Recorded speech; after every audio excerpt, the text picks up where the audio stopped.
Humpty Dumpty sat on a wall. Humpty Dumpty had a great fall. All the king's horses and all the king's men couldn't put Humpty together again. Humpty Dumpty sat on a wall. Humpty Dumpty had a great fall. All the king's horses and all the king's men couldn't put Humpty together again.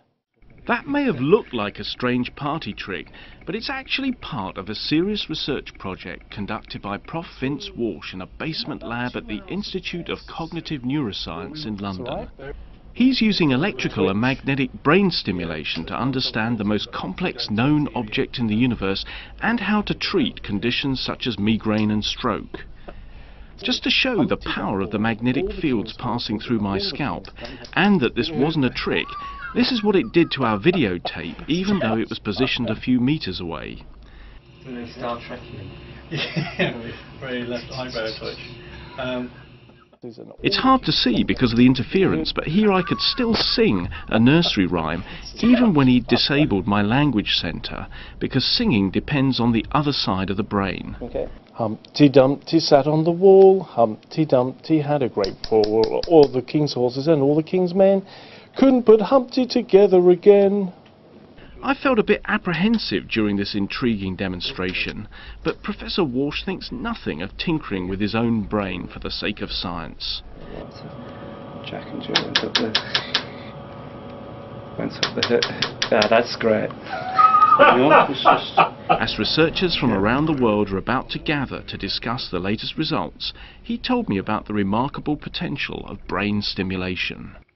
When we're trying to do experiments in which we establish how people might recover from stroke or some other kind of brain damage, then we can try and make very good, educated guesses about which processes we want to interfere with to help your weakened but still happening processes take over the function that you couldn't do anymore.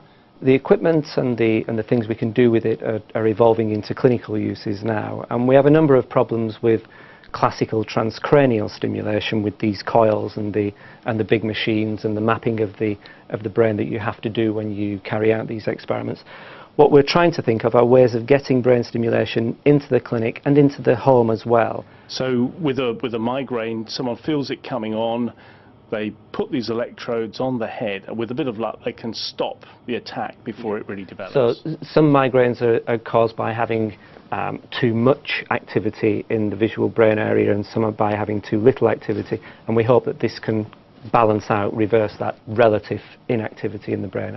So we're looking at downsizing the ways of delivering the currents, producing smaller machines, and producing electrodes that will pass very, very small currents that you don't make clicks and that you're not aware of in the way that you were aware of being magnetically stimulated previously.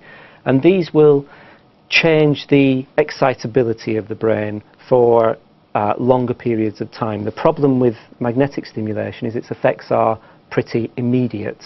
You said for a few milliseconds, but then you passed on to the rest of the nursery rhyme. You were fine. With this, we can change the way that the brain is able to be sensitive to tasks for tens of minutes, up to 90 minutes afterwards.